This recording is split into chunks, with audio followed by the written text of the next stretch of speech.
I always like to say we can't assume the viewer knows a single thing. Somewhere right now, a stranger just flipped on a screen in a hotel room, half asleep, and the next words they hear have to grab them by the throat and never let go. So every day we start the same way.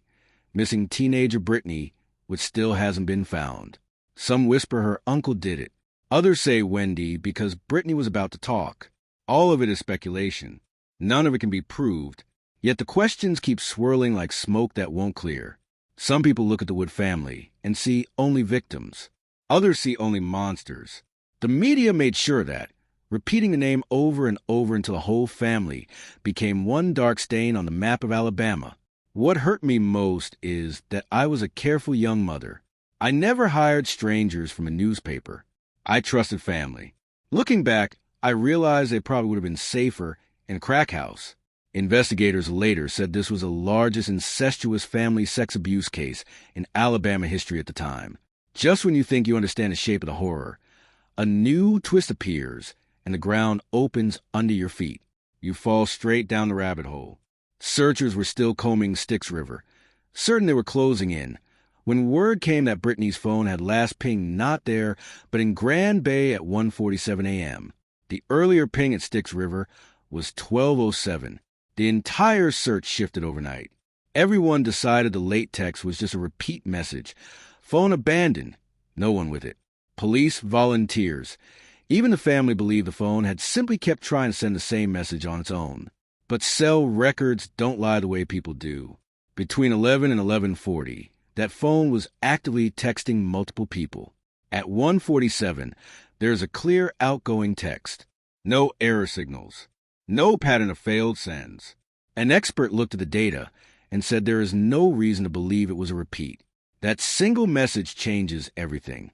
The battery had to have still been in the phone in Grand Bay, because a dead phone doesn't ping.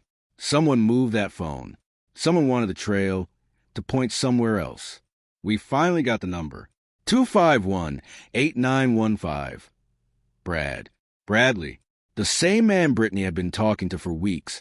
The man police interviewed 3 times and then cleared. Tunnel vision had us looking the wrong direction the whole time. Grand Bay has to be open all the way back up. Brittany left Styx River. The last voice call that didn't go to voicemail was at 11:29.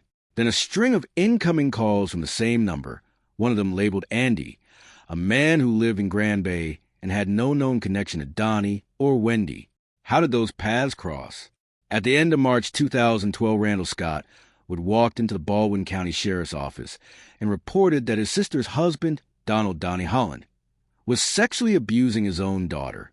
Scott found a message on the girl's computer. You give a good F*** to be 12 years old. That one sentence blew the case open. Scott called me that night. Police were already on the way. He needed somewhere to stay. For 3 days and nights, we sat in my living room without sleeping while he poured out every detail he had uncovered like a detective who had been working the case in secret for months.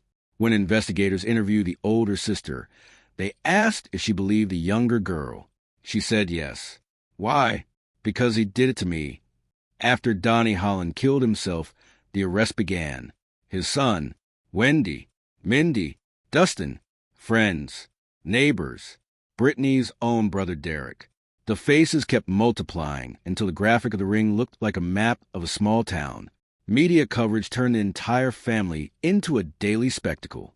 Brittany, the missing girl, was pushed to the side, while the world talked about the monsters who shared her last name. Every time someone with that last name appeared in court, the headlines screamed the same thing. The evil ones. You couldn't walk into a store and buy a loaf of bread without seeing their faces. Winnie taught her own daughter how to pleasure grown men because a girl didn't know what she was doing. Boys were used the same way. One victim said the abuse started when she was 6 or 7 and continued into her early teens. Another remembered losing her virginity at 3 to her own father. Children got off the school bus every afternoon, not knowing which stranger their father had arranged for that night. Some were sent across the country with truck drivers.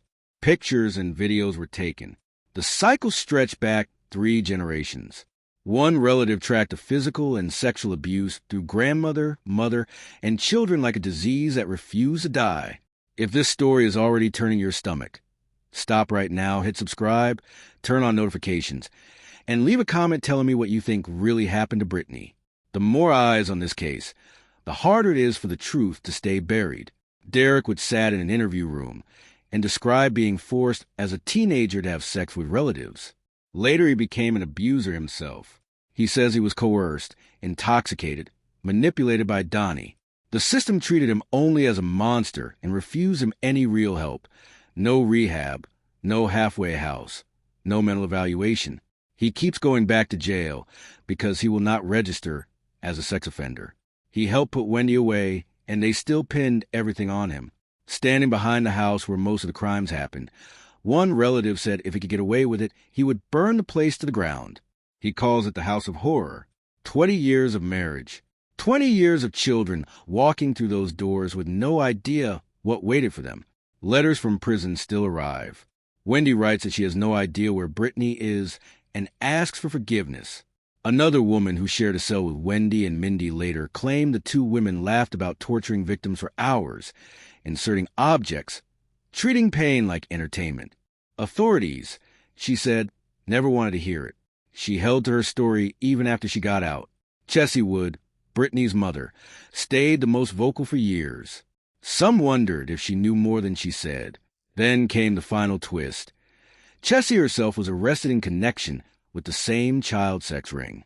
The grieving mother became another name on the growing list. Brittany's last known movements. The grandbabe ping to Bradley. The family that turned children into inventory.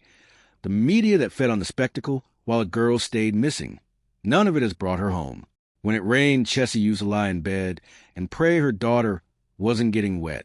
When winter came, she posted that she hoped Brittany was warm and fed and dry.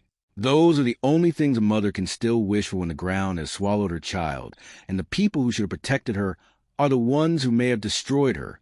The questions that started on day one are still unanswered. Somewhere a phone once pinged at 1:47 a.m.